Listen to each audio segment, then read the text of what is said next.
Dihapus, Li. Iki sik papat ya, sik 6 iki nih. Sabar. Orang sabar masuk surga. Masuk.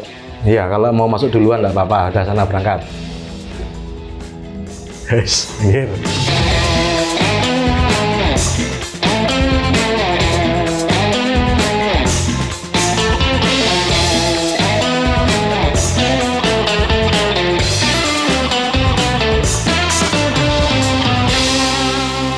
Coklat kita, Umar Sufi, pasti nikmat.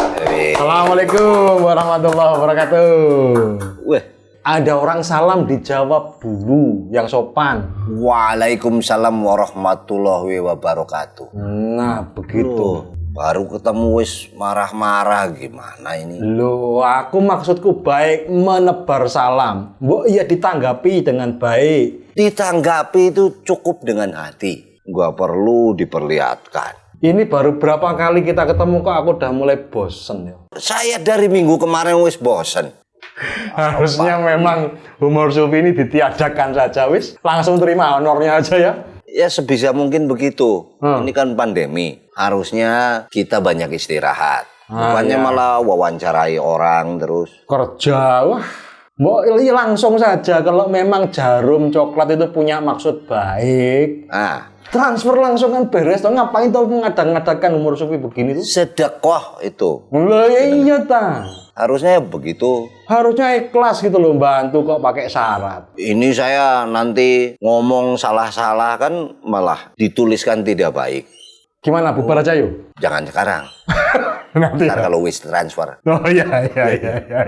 Loh, uang itu buat seorang Budi Dalton itu pentingnya apa toh? Uang itu tidak penting buat saya.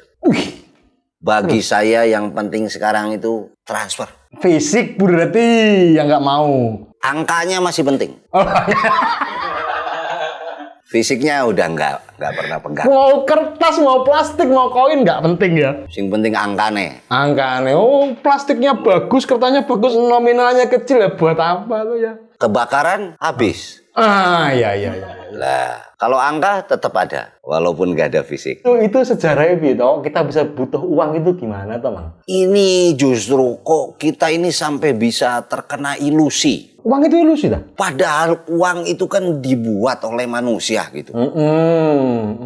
Kok kita bisa memberikan satu nilai? Dan nilai itu sekarang menjadi patokan seseorang itu secara sosial, strata kekayaannya atau apa gitu. Iya. Menurut sekarang catatan sejarahnya yang Itali itu kok mengenai nilai tukar itu awalnya dari sebuah sumber kekayaan alam yang sulit didapatkan. Yaitu saat itu emas. Emas, oke. Jadi, di Jawa banyak di Jawa. Emas Chandra, yo. Emas gandul. Terus. Iya, tapi pada saat sekarang emas ini menjadi sebuah nilai, seolah-olah orang itu jadi berpatokannya itu saat itu kepada emas. Jadi pada saat kita bekerja nanti dikasih emas. Nanti si emas ini dibawa sama seseorang yang dia ini duduknya hanya di depan bangku. Makanya disebutnya bangku gitu ya, bank. Bank itu bench atau bank atau bank atau bangku. Orang lain kan kerja ini di nelayan, di pasar, di sawah. Dia ini di depan bangku. Lalu emasnya dibawa, dilegitimasi sama dia, dikasih angka. Ada yang angkanya 50, 100, baru ada nilai. Sebelum sama bank dikasih angka, nggak ada nilai. Saya punya bangku di rumah. Berarti saya berbakat menjadi bankir ya? Bukan, berarti Mas berbakat sebagai tukang jual beli furnitur. Itu kan istilahnya. Dulu bangku itu yaitu orang yang duduk di depan bangku. Oke. Gitu. Kalau Bang Roma masih berkarya dengan sonetanya. Oh, beda lagi itu ya? Beda. Gimana iki? Kepengan itu mulainya ya, awalnya ya? Ya iya, itu yang disebut nantinya benggol. Ya. Emas yang dikeluarkan oleh bank. Gitu. Oke, ini permainan segelintir orang berarti. Zaman itu iya, tapi sekarang kan sistemnya sudah dipakai oleh siapapun. Bahkan sekarang itu nilai tukar itu tidak dijaminkan lewat emas kalau sekarang. Coba kalau kita main di online sekarang kan, uangnya tuh sudah crypto, currency. Apalagi tuh? Nggak ada jaminannya, ada tambang emasnya virtual. Emasnya sudah goib. Wah, seperti dunia perkerisan berarti ya? Nah, itu. Diwujudkan menjadi fisiknya ada. Ada, dengan berbagai jenis mineral yang terkandung di dalam keris itu. Oke. Itu kan nilai itu. Sekarang, sampai ente kasih pertanyaan. Pilih mana antara uang sama keris? Kalau saya memilih keris. Loh, kenapa? Karena keris bisa diuangkan. Uang bisa dikeriskan nggak? Kalau ada sing ngedol, kalau tidak ada yang jual, raiso. Ini mulai ini arahnya. Keris itu bukan barang untuk jual belian. Ini dari tatapan matanya tipu daya ini. Ini diam-diam kolektor ini berarti, pedagang berarti ya. Saitoni Rojim nggak? Jadi itu bukan pilihan. Kalau kita dapat keris ya itu ya harus dirawat. Nanti dulu. Sekarang pasaran keris berapa? Ayo. Jujur, soalnya lagi seneng saya ini keris. Kalau saya pikir kalau sudah namanya dunia kapital nggak masuk akal. Mungkin karena keris ini masuknya ke wilayah seni, sehingga nilainya itu sulit untuk diangkakan. Nah, sementara kalau kita mencari keris-keris yang sebutlah pajangan atau merchandise itu hanya dilihat dari bendanya, ini bahannya apa, kayunya apa, oh berarti harganya sekian. Tapi kalau yang barang-barang seni masuknya atau bahkan barang waris, itu sulit untuk diangkakan. Invisible. Touch apa? Kok invisible? Intangible. Apa ya? Nah, jadi sulit untuk diangkakan itu karena memang nilai karyanya ini sangat tinggi. Apalagi kalau keris yang turunan ya. Turunan itu ada wasilahnya lah, ada silsilahnya mungkin begitu. Nggak usah pakai istilah-istilah, malah keliru kabeh. Wasilah, silsilah apa?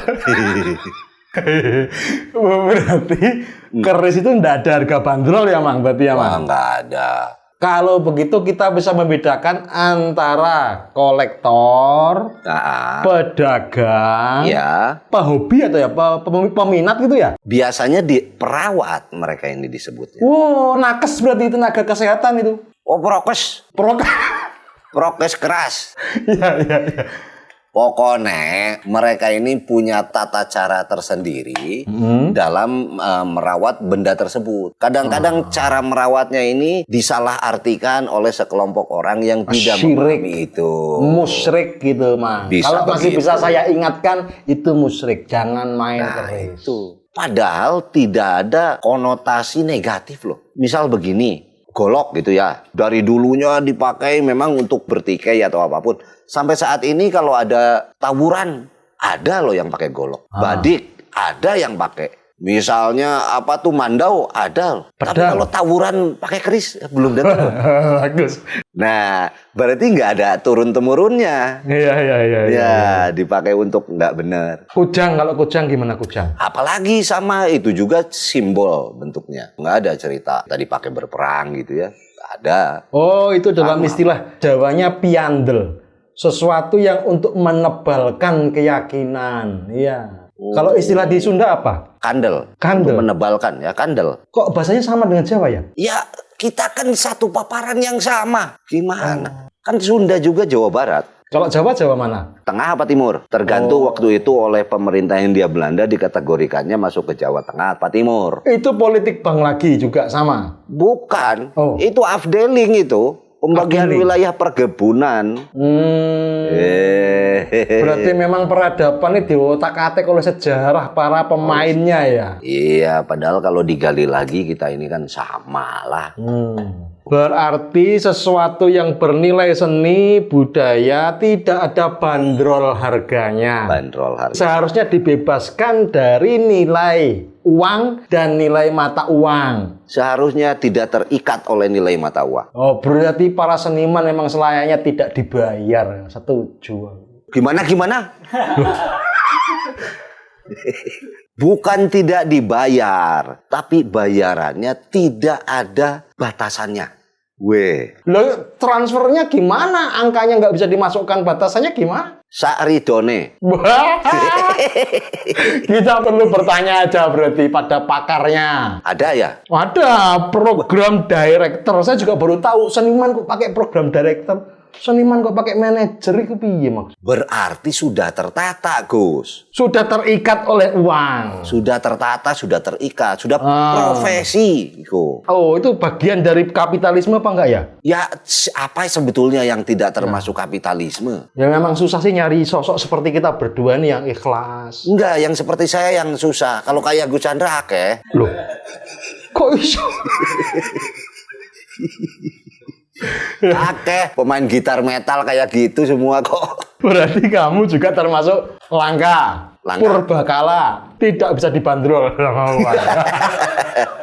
Ya, kita panggilkan ini seorang program director. Kiprahnya di dunia kesenian sudah ngedapi-dapi lek Solo Jawa. Wah, CV-nya udah penuh. Mas Bambang Paningron. Wih. Halo. Santen. Kok halo wong Jawa kok Sugeng sonten. Sugeng sonten. Terus pundi kabaripun? Sae Mas Kiai. Alhamdulillah. Kamu tidak tahun sehat. Alhamdulillah. Menika rembakan kemawon ngagem basa Jawi kersanipun ingkang setunggal mboten pirsa nembe dipun rasani napa. Nggih. Dados sakmenika nembe wonten pasugatan menapa ing Tlatah Yojo? Nembe isolasi. Isolasi ya. Dodolan selotip berarti. Nyahok tuh. Ya ngerti, Son. Ya ngerti lah. Mas Bambang Paningron ini kalau saya memanggil beliau Romo. Levelnya udah resi. Wow. Tinggi. Gini Gus, kalau cerita sedikit. Di dunia kesenian itu loh. Saya pikir Gus Chandra ini ngundang siapa?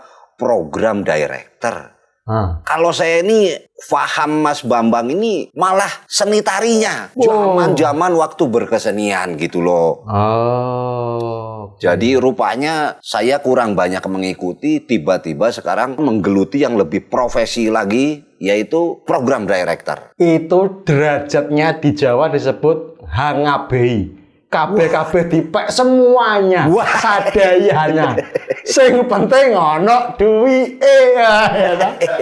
Konsep orang Jawa kan gitu. Kalau kita butuh sesuatu itu tidak harus cari, yang penting ada dulu.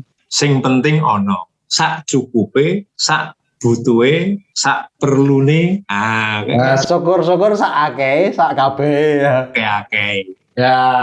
Jadi tidak memburu dengan terlalu serakah, tapi yang ada di depan mata itu membuat hidup kita bahagia. Tuh denger tuh, Mang. Ya. Nggak boleh serakah, Mang. Nah, tapi kalau soal art director tadi itu kan soal lain itu, soal duniawi. Proyekan. Jadi kita itu harus bisa misah-misahkan, memilah-milahkan. Oh ini duniawi, ini akhirat. Jadi begini Mang Budi, ada yang harusnya idealistis ya idealistis. Ya. Yang realistis ya realistis gitu. Ya. Itu kalau dalam dunia kesenian memang sewajarnya begitu nggak Mo? Itu biasa. Dalam arti begini. Misalnya ada orang yang mengeluh, wah penari itu atau seniman itu tidak pernah diperhatikan dan segala macam. Jawabannya kan gampang, salahnya jadi seniman. Oh salah, ya. Salahnya sendiri. Pilihan hidup soalnya ya. Pilihan hidup, karena sudah dari zaman dulu yang namanya seniman itu cuma kelangenan. Ya. Dan itu ketika dibutuhkan ya dibiayai, kalau enggak ya nomor sekian nggak tahu. Bukan sembako, bukan 9 bahan pokok. Ya. Jadi ketika memilih jalan hidup sebagai seniman harus sadar dengan segala resikonya. Pisahkan dulu keris-keris yang pusaka, yang bukan pusaka dibanderoli duit Didol.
Gini Mas Bambang, kalau saya lihat zaman dulu gitu ya, sebutlah 90-an, Mas ini juga kan aktif di teater gitu. Nah sementara kalau teman-teman teater itu kan kebanyakan mereka ini lebih peka gitu. Bisa menempatkan dirinya untuk berperan sebagai itu, sebagai ini. Nah kalau Mas Bambang nih ada nggak sih kira-kira ilmu teater gue Mas? Sing masih dijalani profesi sebagai art director misalnya. Kebetulan nih, ilmu pertama atau kedua sebenarnya, karena pertama kali kalau ngomong kesenian, pertama kali saya belajar menari. Tari. Tapi tidak tuntas. Saya hanya dapat kulitnya saja. Yang lebih saya dalami memang teater. Teater itu ilmu fleksibilitas. Bagaimana kita bisa menghadapi segala situasi di dunia ini. Karena kita mencoba berperan menjadi apapun. Mencoba merasakan perasaan orang lain. Mencoba terlibat di dalam segala situasi yang ada. Itu bukan hanya sekedar latihan-latihan yang sifatnya artistik. Bagaimana actingnya dan sebagainya, bukan. Itu lebih kepada bagaimana bisa mancing, memasukkan hal-hal yang tadi dilatihkan itu di dalam keseharian. Saya nggak sombong nih, meskipun itu sumber ketidakbahagiaan di dunia itu kesombongan. Saya cuma mau cerita saja, karena konsep saya itu kan sinau, belajar. Maka semua saya pelajari. Jadi saya belajar tari, teater, melukis, terlibat dalam kegiatan musik, bikin festival kayak gitu. Tidak harus selalu menjadi menjadi yang paling bagus. Kalau menurut saya nggak penting gitu. Kalau sudah bicara tentang yang paling bagus itu duniawi. Kalau kita sudah belajar banyak, kita bisa merasakan rasanya orang lain, perasaan orang lainnya itu mungkin penting. Itu kalau saya. Kadang-kadang saya juga disindir sama teman-teman, apa-apa mau diambil gitu kan. Enggak, saya tidak ngambil speser pun dari situ. Saya nomboi malah. Wah. Nomboi. Itu yang membuat saya nggak mau jadi seniman. Seniman tombok terus ya kukut. Kalau misalnya pas dapet agak banyak, ya itu kan cuma efek ya. Efek. Itu jarang banget. Malah curhat ya. Mang Budi kok sampean nanya-nanya soal teater, soal film? Ya. Mau ikut casting ya? Loh enggak. Gini Gus Chandra nih kan, saya ini dulu ini tergabungnya kan di DKSB, Depot Kreasi Seni Bandung atau Rumah Musik Hari Rusli. Jadi saya itu diajarkan dulu untuk selalu melihat, membaca, apalagi teater. Jadi walaupun saya tidak kenal secara langsung dengan Mas Bambang, paling tidak saya sudah tahu, apalagi zaman-zaman event-event itu loh. Gus Chandra ini mulanya jangan main di pesantren terus. Saya sejak dulu tuh tidak pernah tergabung di mana-mana. Bangga. Justru itu, tahu nggak Jogja Art Fest? Apa itu? Tuh kan, makanya orang. Saya tuh nggak pernah ikut teater di mana-mana, tapi teman-teman teater saya banyak. Karena untuk stok, kalau saya kehabisan dana, saya bisa nembung utang ke sana, nembung utang ke. Enggak Gus, artinya begini loh. Ini kan ada beberapa saudara kita yang masih di teater itu, bagi mereka kesenian adalah segalanya gitu ya misalnya. Tapi waktu saya ngobrol dengan istrinya, tuh tolongin tuh suami saya omongin, nyari duit gitu, jangan kesenian terus. Ada juga yang gitu. Panci udah hilang, kursi udah diangkut. Ini kan bukan salah satu yang begitu. Artinya bisa kita lihat contohnya tuh ternyata bisa juga bermain untuk idealis, bisa berbisnis profesional sangat gitu. Beliau ini sekarang malah ketua Parvi ya, mau ya? Parvi Jogja. Nah, beliau sudah sering main film. Saya pernah diajak, sama persis beliau diajak sama Hanung Bramantyo main Sultan Agung. Saya ditawari juga, tapi jadi kuda emang aku yang mau.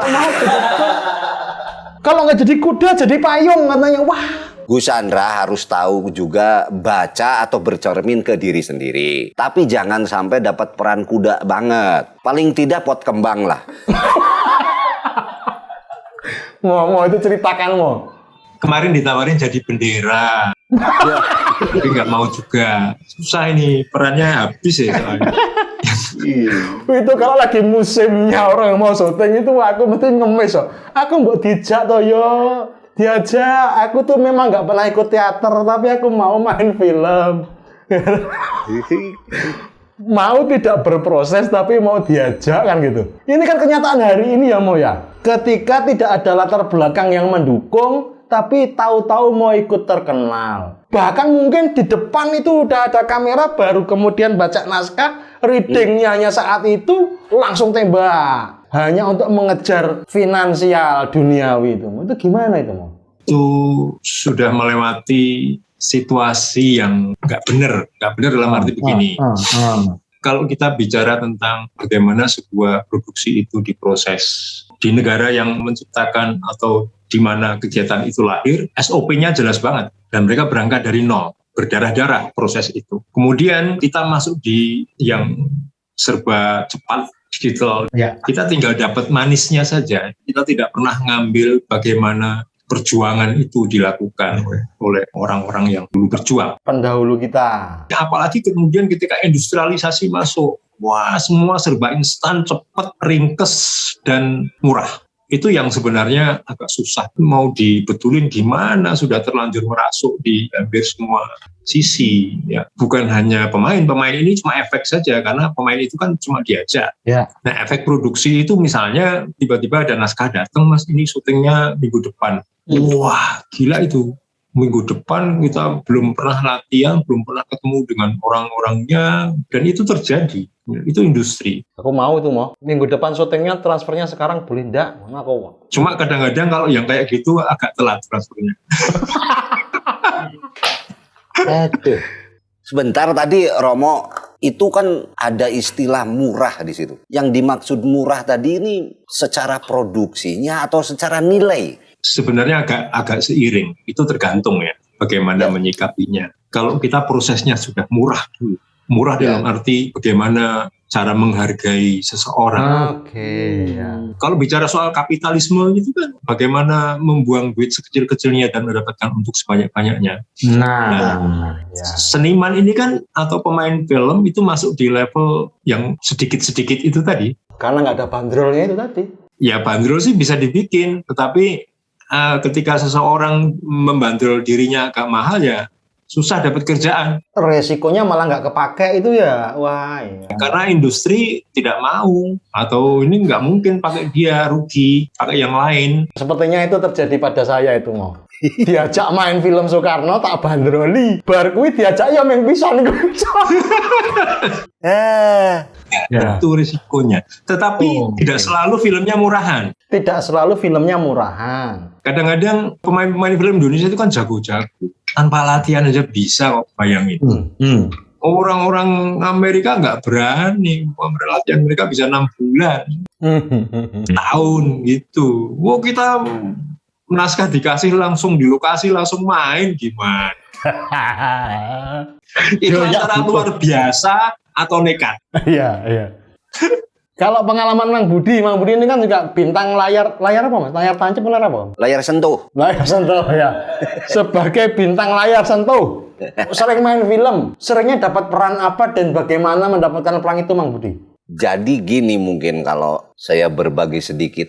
Mungkin yang berdialek Sunda itu agak jarang. Jadi kebetulan saya ini dipilih karena masih berdialek Sunda katanya gitulah kurang lebih. Pada saat ada sebuah karakter film yang membutuhkan ada figur gitu, ada dialek Sundanya. Ada beberapa tuh kemarin ini untuk ikut di dalam film. Tapi ya kembali lagi, bukan artinya tiba-tiba. Dari 90-an juga saya ikut di layar lebar walaupun cuma nongol sedikit atau apapun. Memang terjadi perubahan-perubahan. Yang disebutkan tadi Mas Bambang, itu sangat jelas ya bahwa secara kapital itu sekarang mereka ingin murah. Murah itu dalam produksinya juga. Tapi pada saat menghargai sosok, sebutlah ada bintangnya gitu ya. Kita ini tidak pernah tahu bintangnya siapa sebetulnya. Atau mungkin kita yang tidak bergaul ternyata dia ini hebat gitu di dunia sosial media gitu. Hanya yang jadi masalah saya nggak mengikuti sosial media sehingga saya pikir iki wong siapa sih gitu ya. Tapi ternyata anak-anak yang pegang media sosial tuh sangat mengenal beliau. Nah inilah mungkin yang saya pikir kurang fair juga gitu ya, karena beliau misalnya mendapatkan fee-nya yang sangat luar biasa gitu. Influencer soalnya ya. Mungkin begitu gitu. Kelihatannya itu juga perubahan-perubahan yang terjadi di dunia perfilman, mungkin salah satunya begitu ya Mas Bambang. Mas Bambang ini juga influencer. Ya. Sedang influenza gitu. Sedang influenza makanya influencer sekarang. Saya ini barusan menyelesaikan web series itu, saya jadi bapaknya. Saya tidak mengenal anak itu, tapi saya sampai tanya ke anak saya, ini siapa? Bapak itu Deso. Wah, malah dimarahin. Itu kan si ini ketika saya buka, wah followernya 10 juta. Waduh, gila ini. Saya nggak kenal dan dia jadi anak saya gitu. Bisa nggak kenal sama anaknya sendiri tuh? Anak di film. Oh, anak di film. Oh iya. Ya karena memang saya tidak begitu rajin main sosmed, apalagi sampai nyari-nyari kayak gitu. Dan sekarang ini memang sekali lagi ini kapitalisme yang menuntun kita untuk begitu, laris kepake. Bukan urusan soal dia bagus atau tidak. Di Jakarta mungkin, kalau di Jogja jarang ya. Pertanyaannya ketika ada orang mau casting, kamu IG-nya followernya berapa? Itu salah satunya. Berarti aku bisa ikut nih, followersku sudah banyak ya, ratusan ribu ya. Cuma masalahnya jadi apa itu? Nah itu, jadi guyon. Ada juga ini Mas Bambang, tapi katanya gitu followernya malah sekarang bisa dibeli. Gimana itu dengan kasus begitu tuh? Betul, berita itu memang ada. Tapi itu pasti ketahuan. Nah, kalau beli. Karena itu fake account. Mungkin memang ada kesengajaan perusahaan yang bikin account sebanyak-banyaknya untuk dijual. Tapi kosongan itu. Goib. Dan ya biasalah akhirnya.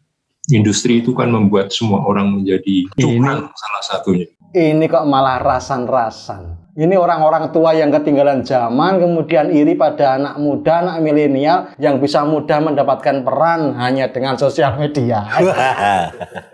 Intinya itu kita menyesali kenapa lahirnya lebih duluan. Oh iya. Tapi tetap ada yang tidak bisa direkayasa mau. Apa? Oke, main film dia punya follower, bisa dapat peran utama dengan fee yang besar. Tapi ketika kemudian di peran itu atau di kegiatan apapun membutuhkan kemampuan dasar menari. Ya kalau dia nggak bisa menari ya piye? Melukis, menyanyi dan lain sebagainya. Pada prinsipnya kemudian proses tetap harus dijalani toh. Itu terjadi, misalnya ada tokoh yang membutuhkan kompetensi tertentu, nari, nyanyi dan segala macam. Tetapi yang namanya film ini kan terlalu mudah melakukan penipuan. Oh, ditembaknya bisa ya? Di shoot yang nggak kena kepalanya terus gerakan tangannya orang. Sangat bisa. Stuntman itu berarti. Begitu canggihnya yang namanya trik. Film itu sangat tricky.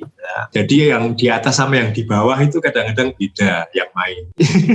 Mang Budi, aku dicarikan Mang. Kalau castingan stuntman gitu Mang. Tanganku ini kalau wiritan lembut sekali ini bisa.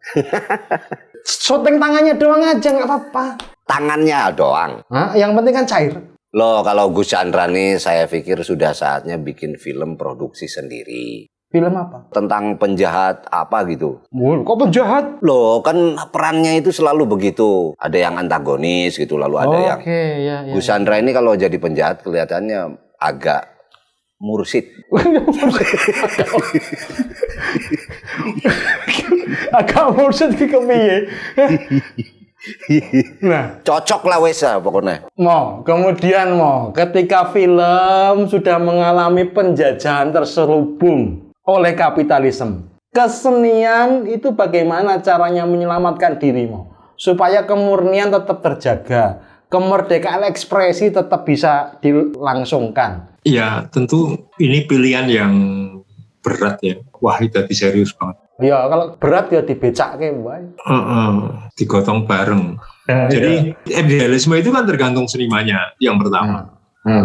Tapi kalau mau bersepakat dengan industri, dan itu sangat banyak dilakukan oleh teman-teman dengan berbagai disiplin ilmunya. Tapi untuk seniman-seniman yang sangat memegang prinsip segala macam, ya risiko tanggung sendiri memang. Tapi biasanya dia punya value yang lebih daripada teman-teman yang banyak bersekutu, bersepakat dengan dunia industri. Meskipun tidak selalu bisa disalahkan. Ini bukan soal positif negatif ya. Itu soal pilihan. Ada yang berada di tengah-tengah. Bagaimana dia tetap bisa menjaga idealisme, tetapi sedikit kompromi dengan kapitalisme. Itu ada juga. Memang saya melihat ini tidak hanya di Indonesia, di seluruh dunia begitu. Fenomena global berarti ya? Global. Dan semakin makmur negara di mana seniman itu berada, ya senimannya otomatis lebih ikut terpelihara, ada subsidi dan segala macam, ada NGO yang bermain di situ. Semakin susah negara itu, semakin susah juga senimannya. Pasti. Indonesia gimana? Iya, salah satunya. Salah satu yang mana? Bohong kalau kita masih dianggap sebagai salah satu negara maju. Berkembang pun kembang kempis. Sampai di mana? Ya kembang kempis oke. Ini sederhana banget kok. Kalau orang sudah berhenti untuk saling mencaci, berhenti curhat dan segala macam, baru. Tapi kalau kita masih ngomongin hal yang sifatnya elementer, besok makan apa, minggu depan gimana, itu ya.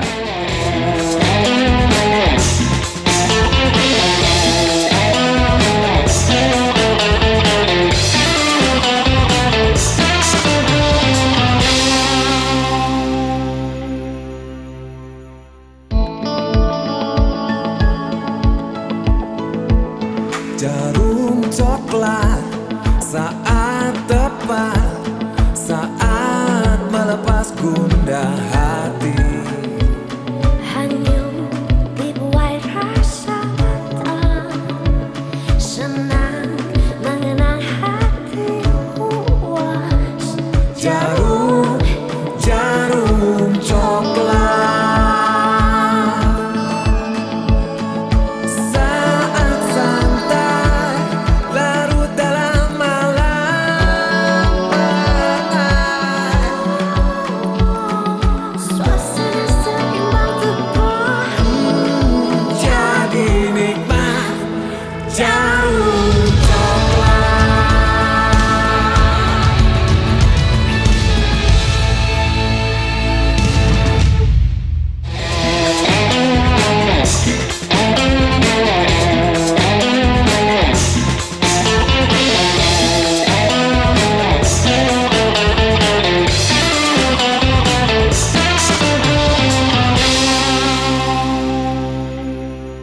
Tapi kita ini kan emang tidak bisa berharap pada negara, toh Mang Budi. Bagaimana caranya supaya seniman yang makmur mensubsidi seniman yang belum makmur? Contohnya teman-teman pelukis, 150 juta. 300. Mbok yau mensubsidi itu. Penari-penari yang paling ketiga suro sekali baru tanggapan itu. Obah sak jam aja piro. Mbok ya disubsidi, saling mensubsidi itu mungkin enggak tahu Mang Putih. Gitu-gitu itu. Tapi betul juga menurut Mas Bambang. Jadi kembali lagi ke orangnya. Seperti kita tahu kan value tadi mungkin bisa dilihat dari background. Sebut beginilah, si pelukis ini, beliau ini kuliahnya di Rusia dengan berbagai macam pamerannya dan lain-lain. Tidak kepada karya. Kalau karya saya pikir kan sangat relatif ya. Mungkin seseorang berani membeli tinggi itu karena kedekatan atau memang cerita di balik lukisannya tadi. Tapi yang lebih pentingnya sebetulnya apa yang beliau bisa sumbang sih kan kepada sesama pelukis yang lain gitu kan, yang belum berkesempatan mempunyai value yang sama dengan beliau. Dan yang lintas bidang, Mang. Jadi pelukis mensubsidi penari gitu loh. Oke, ya tapi paling tidak sesama seniman lah ya. Loh, aku pernah soalnya Mas Bambang tuh derajat sebagai penari tinggi loh itu. Wow. Ya. Karena Mas Bambang sebagai penari pernah mensubsidi aku dan Mila Dungka. Ya. Mila Dungka band. Aku kan punya band ya, Mas Yojo. Iya. Bandku itu loh disubsidi, diberangkatkan ke Jepang kok. Wih. Padahal itu festival nggak ada hubungannya sama Kidung Sufi, itu nggak ada hubungannya. Ya berapa persen yang seperti Mas Bambang berarti kan? Itu ikhlas tuh, Mas aku melu ya, ikut ya ke Jepang. Mau ngapain ya pokoknya ikut. Diberangkatkan loh satu band itu nggak tahu uang dari mana, yang penting kami di sana ikut merasakan kehangatan. Tapi sing lebih penting ada yang nonton ya. Nggak penting. Yang penting itu paspornya distempel, bisa cerita orang kita keliling dunia, padahal nggak ngapa-ngapain. Ketika nyanyi juga penontonnya nggak ada yang paham. Itu diceritakan, Mo. Kesetiaan dan kesungguhan sampean itu, walaupun nggak ada duitnya, walaupun harus tombok, tapi ketika bicara tentang pengabdian pada kesenian, kok sampean juga hangabai, kok semua di itu rumahnya itu kan kosongan itu. Furniture-nya udah nggak ada. Itu nggak ada apa-apanya udah. Ini saya kalau tidur di lantai. Itu loh kesungguhan seniman-seniman dalam hal tombok itu loh, Mo. Itu coba ceritakan. Setiap orang punya ideologi kalau ngomong. Bukan sekedar idealisme, ideologi berkesenian. Sebenarnya sudah tidak lagi masuk di wilayah atau saya sebagai seniman. Sekarang saya ngomong seniman. Oh, ngomong. Saya tidak lagi butuh pencapaian tertentu. Dan itu susah. Pentas itu. Iya. Saya itu nggak pernah dikenal oleh siapapun. Ning golek kiragan. Apa itu? Mencarikan ongkos. Kadang-kadang dikenalkan juga enggak. Karena saya menganggap itu sudah bukan sesuatu hal yang penting. Saya merasa ini sudah selesai. Ya cukup. Saya kan punya acuan nih. Ya, saya orang Jawa, belajar sedikit banyak tentang hal-hal yang berkaitan dengan nilai-nilai Jawa. Nah itu yang kemudian saya pakai. Saya tidak lagi berburu dunia, saya tidak lagi berburu hal-hal yang material. Itu terkandung di dalam tembang-tembang yang pernah saya nyanyikan dulu. Tembangno, Mo, tembangno, enggak apa-apa. Waktunya 20 menit, sing dawa. 3 menit lah, tak gawe cepet. Nge-rap berarti, kayak cepet. Salah satunya tembang yang pernah dinyanyikan oleh Gomblo. Tembangnya Pangkur. Sopo entuk wahyuning Allah, dia tumilah mangulah ngelmu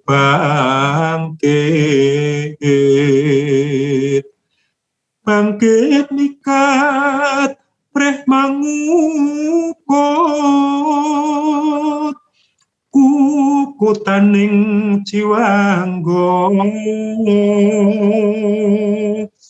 yen mangkono kena sinebut wong sepuh lire sepuh sepi hawa awas roro nenga tunggih. Satu lagi. Ya, boleh. Jatine kang mangkono bos kakenan nugrahaning yang widi bali alaming asuwon tan karem ing karameyan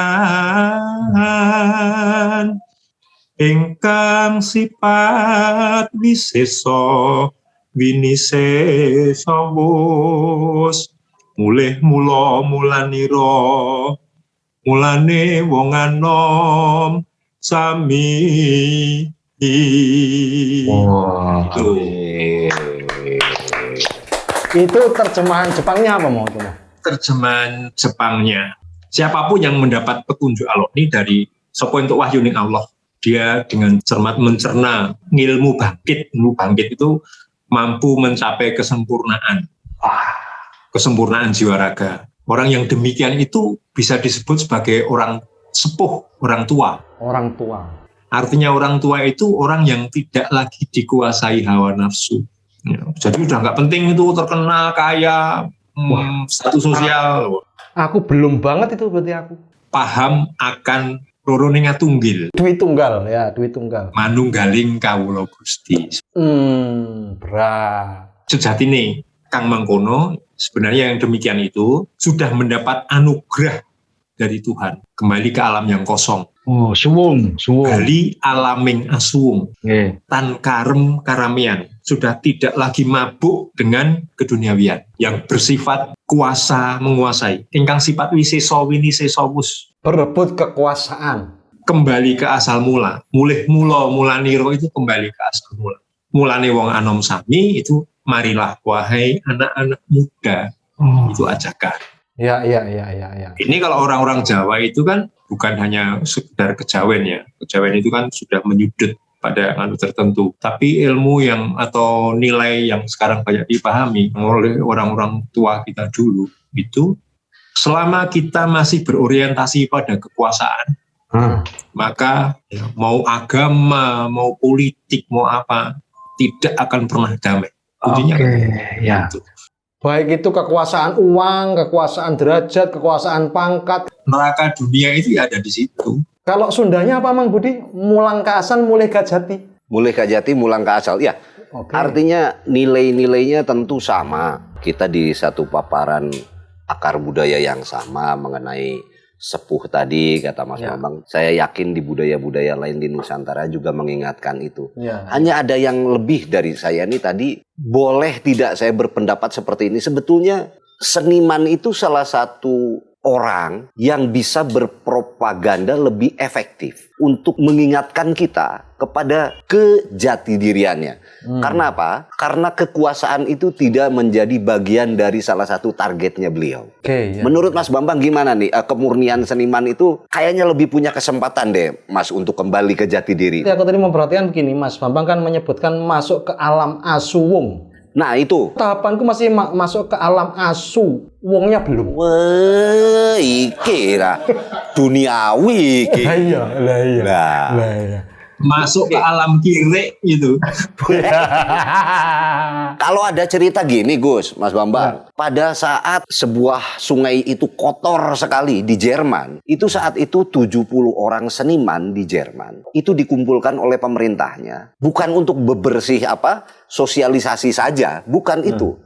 Tapi memperilakukan sungai itu menjadi bagian dari sebuah alurnya kehidupan, memberikan pemahaman masyarakat sehingga bersihnya bersih tanpa dibuat-buat gitu.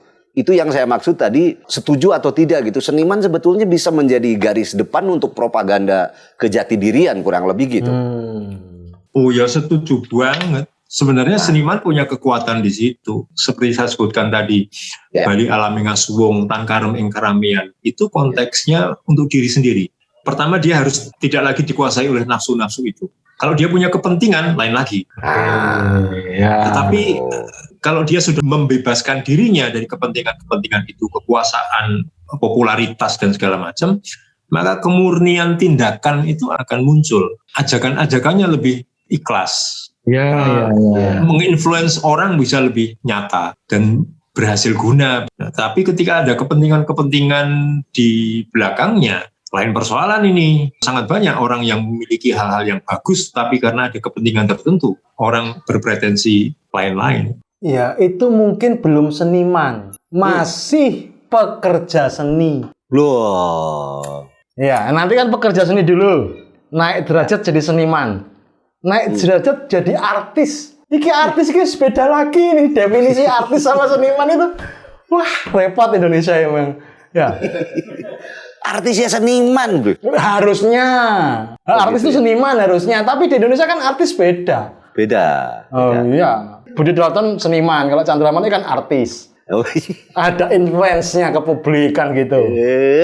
Nah, tanda tangannya lebih mahal. Ada yang pakai eng. Ngartis itu pura-pura jadi artis ya. Ketika ada proyekan terus ngartis ya. Gayanya melebihi artis, gayanya melebihi seniman.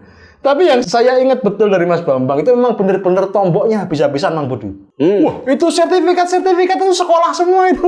Iya. Mobilnya hilang. Nggak lulus. Apalagi sekarang udah ada sekolah online. Wah, cepet banget itu. Hanya untuk memberangkatkan pasukan mengikuti festival, hanya untuk melakukan kegiatan kesenian, beliau benar-benar berani tombok. Jadi semacam seniman yang sudah benar-benar berjalan di jalan sunyi untuk mencapai kesempurnaan hidup. Nah, itu. Paham ya maksudnya ya? Ngerti Gus. Tapi ada satu yang bikin menarik sebetulnya dari fenomena Mas Bambang ini, kalau dari sisi teknis produksi. Saya pernah dengar itu istilah mengenai karyanya Mas Bambang dengan menggunakan metodologi force perspektif. Itu apa itu, karya apa itu, Mas? Itu sampai jadi bahan omongan banyak orang. Zamannya politik kekuasaan itu. Ya, tapi secara teknikalnya barulah saat itu kita lihat sebuah karya seperti itu, Mas. Itu perpaduan dari apa itu? Sejak mengenal Chandra Malik itu. Salah satu cara saya memecah perhatian pada model-model kampanye yang buruk. Oke. Ya. Waktu itu kampanye sudah dipenuhi dengan hal-hal yang nggak bermutu lah menurut saya, Yang sehat, saling ya. menjelekkan dan segala macam. Ya. Dan itu efeknya sampai sekarang terjadi. Nah, waktu itu saya bikin di Solo sebenarnya. Saya ada ajakan untuk di Jogja, tapi saya milih di Solo karena Jogja sudah terlalu penuh pada waktu itu. Pak Ade waktu itu pas ke Jogja, kemudian ada teman dari Solo juga bilang, ini kami juga mau bikin acara besoknya. Oke, saya ke Solo aja deh. Jogja udah terlalu banyak teman orang yang main. Rebutan. Dan saya pasang di sana. Saya tidak menyangka bahwa itu menjadi sesuatu yang kemudian viral dan saya ditanya kiri kanan, diwawancara dan segala macam. Padahal itu sangat sederhana menurut saya. Cuma mungkin karena orang tidak berpikir ada kemungkinan sebuah produk seperti itu, kemudian jadi kaget. Saya dikontak macam-macam lah, Triawan, Ganjar dan segala macam. Ya. Kebetulan waktu itu kami juga sedang lagi ada kerjaan sama dia. Wah, akhirnya kita bikin di banyak tempat. Terakhir di Bandung, di stasiun. Ya. Stasiun Bandung mungkin sempat. Sempat. Ngeliat apa? Ngeliat kereta lewat. Wih, pertunjukan. Saya buat dari bola yang warna-warni itu. Saya berpikir keras juga pada waktu itu. Yang namanya force perspective itu kan sebuah seni bagaimana seseorang itu dipaksa untuk melihat sesuatu dari titik tertentu. Kalau tidak dari titik itu, dia akan meleset dan tidak berbentuk seperti yang diinginkan. Jadi kolase benda-benda bisa macam-macam. Barangnya tidak harus selalu dari benda yang sejenis. Itu bisa berbagai macam Benda. Ya, kemudian dia ditata sedemikian rupa, kemudian dari satu perspektif tertentu dia akan muncul sosok yang diinginkan atau gambar yang diinginkan. Nah, memang di Indonesia belum banyak, tapi di luar sudah sangat banyak. Jadi ini kan masalah siapa duluan mengakses itu kan? Ya kan itu. Jadi kebetulan orang Indonesia ternyata masih gumunan. Gampang kagum. Ya. Gampang kagum.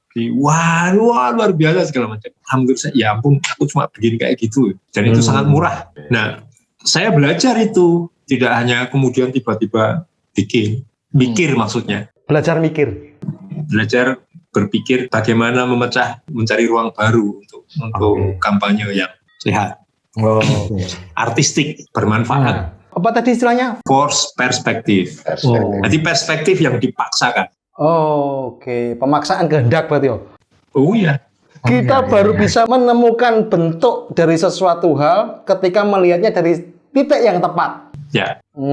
Itu makrifat maksudnya. Kalau kita geser sedikit sudah duniawi. Tapi kalau kita fokus mukhlishina lahuddin, lurus, pas, makrifat. Ini gara-gara humor sufi ini kemudian dikaitkan ke situ. Nggak ada hubungannya. Nggak ada. Ini. Tak kira sampean wis makrifat.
Sebenarnya begini, jadi proses itu kemudian menemukan benda yang sama, situasi yang sama, kejadian yang sama, ketika kita cara melihatnya berbeda, hasilnya berbeda pasti. Kearifan muncul di situ. Bisa negatif, bisa positif, bisa ambiar, bisa bagus, bisa segala macam. Itu value yang ada di force perspective.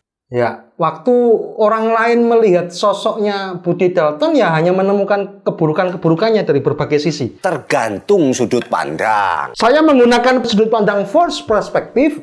Oh, ini bisa diajak umur sufi. Mungkin belum melihat eagle view-nya belum kelihatan. Oh iya. Eagle view-nya mungkin keluar sayapnya itu di punggungnya. Nah.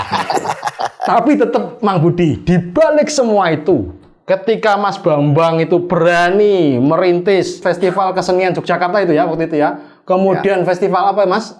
Sing di Jepang apa Mas? Asiatri. Dan banyak festival itulah. Kekuatan di belakangmu ki opo? Siapa? Tidak mungkin hanya sifatnya materi. Pasti lagi-lagi hubungannya dengan klenik. Ayo. Pasti keris. Wah, Pasti bau reksa. Demit, ini pasti. Coba. Nah itu, aduh. Kita bikin pengakuan dosa, pengakuan dosa. Jadi saya memang banyak berdialog dengan dunia tidak nampak. Loh, tenang toh, gimana? Bukan dialog, monolog saya. Monolog, kalau di Jawa malah Melayu ya. Melayu. Jadi di Jogja ini kan seniman luar biasa banyaknya. Sementara ruang itu sangat sedikit. Ruang publik nggak ada. Yang ada itu ruang fungsional. Mungkin di Bandung juga begitu. ya. Nah, sehingga seniman-seniman ini yang jumlahnya sangat banyak itu. Di sini ada ISI, ada UNY. Artinya ada seniman-seniman yang lahir setiap tahunnya. Jumlahnya banyak. Nah, ini butuh ruang. Uang apa ruang? Ruang itu R sama U itu bisa paling tidak itu kegelisahan mereka kalau bahasa klasiknya itu bisa diwadahi. Perkara kadang-kadang wadahnya itu banyak bocornya, wadahnya itu terlalu sempit atau enggak masalah, tapi ada dulu. Saya pernah bikin juga Jogja Percussion Festival. Oke. Berhenti di tahun yang ketiga, saya nggak kuat lagi. Kuat lagi, tombok. Mahal. Saya Jogja International Performing Arts. Kemudian merambat ke Asiatri. Asiatri ini festival kolaborasi 3 negara, Jepang, Korea, dan Jogja. Bukan Indonesia loh ya. Indonesia. Jadi Asiatri Korea, Asiatri Jepang, Asiatri Jogja. Kenapa kok bukan Asiatri Indonesia? Loimanya Jogja bukan Indonesia. Oh ya.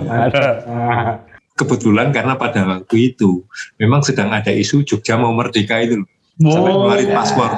Oh iya. Nah, itu penanda juga pada waktu itu. Terus kita bikin Asiatri Jogja, bukan Indonesia. Meskipun sebenarnya ini pernah dibawa ke Jakarta, ke Cibubur, pernah dibikin di sana. Sekarang ini sudah 30 negara yang terlibat. Dari 3 negara, peserta yang pernah datang itu 30 negara, dan kita setiap tahun itu kan keliling. Yang kuat itu Jogja sama Jepang, Korea udah nggak kuat. Karena susah nyari duit di sana. Benar, saya udah beberapa kali ke sana, ditanya sama teman-teman di sana, susah di sini funding nggak. Padahal K-pop bisa berkembang. Sudah menjadi politik kesenian sebenarnya, sudah sebagai strategi. Indonesia tidak punya. Indonesia itu nggak ada strategi bagaimana menggunakan kesenian sebagai sebuah senjata untuk menguasai dunia itu Korea itu dengan K-popnya. K-pop itu memang benar-benar dipakai, itu ada blueprintnya itu. Indonesia selalu menggunakan istilah diplomasi kebudayaan. Itu keliru sama sekali, menurut saya ya. Karena diplomasi itu hanya memposisikan seni sebagai alat. Nah, padahal seni sebagai Senjata. Waduhai. Seni itu bisa membangun dialog dengan siapapun. Nah, kalau seni untuk alat sebagai diplomasi budaya itu hanya menjadi suguhan. Pertunjukan, tidak bisa membuka dialog. Yang dilakukan Asiatri itu membuka dialog. Ya, saya paham betul itu. Di situ 2 minggu, pentasnya cuma 1 malam, 2 malam. Selebihnya makan-makan, minum-minum, ngobrol ya. Highlightnya dari peristiwa Asiatri itu obrolannya, pertemuannya. Pertunjukan itu kalau mau jujur nggak penting. Karena mau lihat pertunjukan paling bagus dari mana, udah tinggal klik YouTube. Tetapi pertemuan itu tak ternilai, karena dari pertemuan itu muncul pemahaman, solidaritas, dan ini sudah terbangun 16 tahunnya. Kita sudah menjadi saudara, maka ada yang kemudian kita bikin yang namanya The Family of Asiatri. Ada udah ketemu jodoh ya mau ya? Meskipun di situ ya di samping ada minumnya, ada macam-macamnya itu yang penting. Ubur rampenya itu loh yang Iya. Bantennya itu loh yang penting ya. Ya. Nah, tapi ini belum menjawab pertanyaanku. Yang mana tuh? Kekuatan di belakangmu itu loh, sampean tuh nyengkelit keris itu pasti di belakangnya itu. Seperti Mang Budi bisa sukses menembus dunia astral menggunakan kujang. Wah, apa itu mau? Ya ini keris biasa, ada besinya, ada kayu, deder, rongko, mendak. Buka mau. Oh, awas loh, awas. Mang Budi mikir. Enggak apa-apa, ini cuma besi. Wah. Itu boleh saya ambil kapan itu mau? Kalau kuat sekarang. Kuat sekarang. Lur langsung rono ya. Kuat itu maksudnya ini kuat berapa gitu loh. Oh iya itu. Ini agak langka karena ada gelung di gonjo bagian depan. Tapi ini keris sudah bagian sudah rusak, sudah lubang-lubang di sini. Itu keris apa mau? Jelaskan dulu mau. Ini Singo Barong. Singo Barong. Kalau tidak salah, kalau enggak Sultan Agungan atau Senopaten, sudah lumayan tua, 300-400 tahun. Oh iya. Loh, aku juga punya.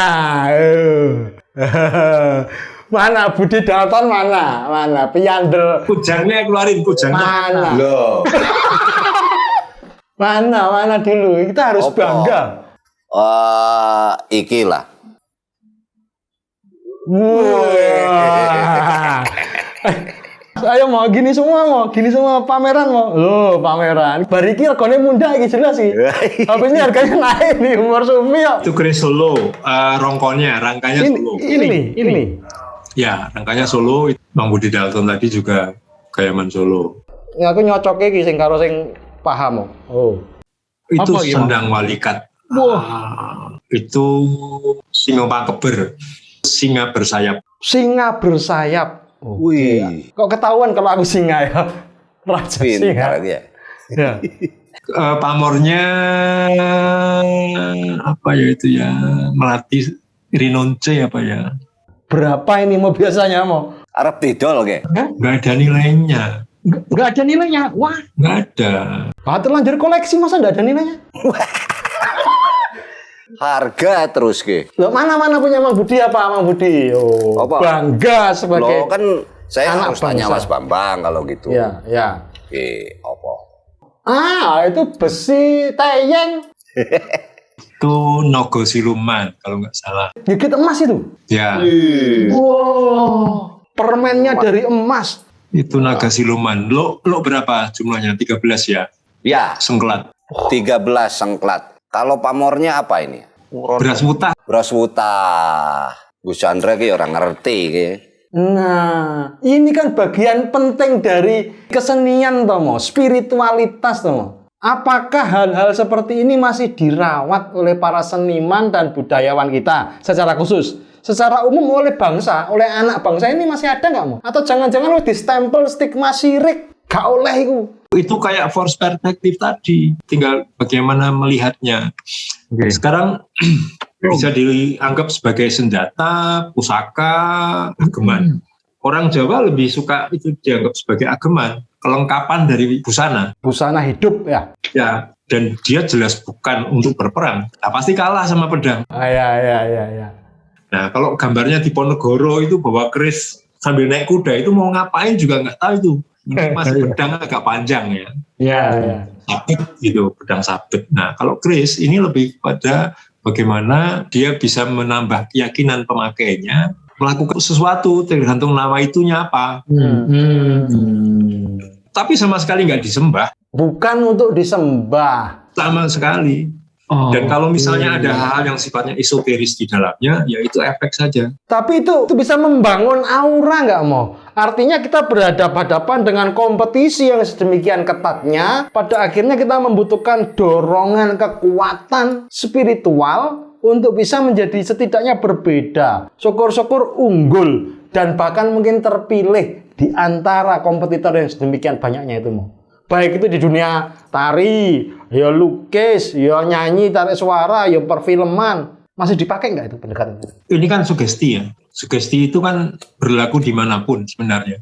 Orang yang keunggulan tertentu ketika dia tersugesti menjadi lemah ya dia bisa nggak ngapa-ngapain pada satu saat tertentu. Nah orang yang merasa lemah ketika dia disugesti tiba-tiba bisa melakukan sesuatu. Dan bentuk sugesti ini kan macam-macam. Nah kebetulan orang-orang Jawa punya sugesti dan caranya sendiri juga. Salah satunya dengan keris, pusaka.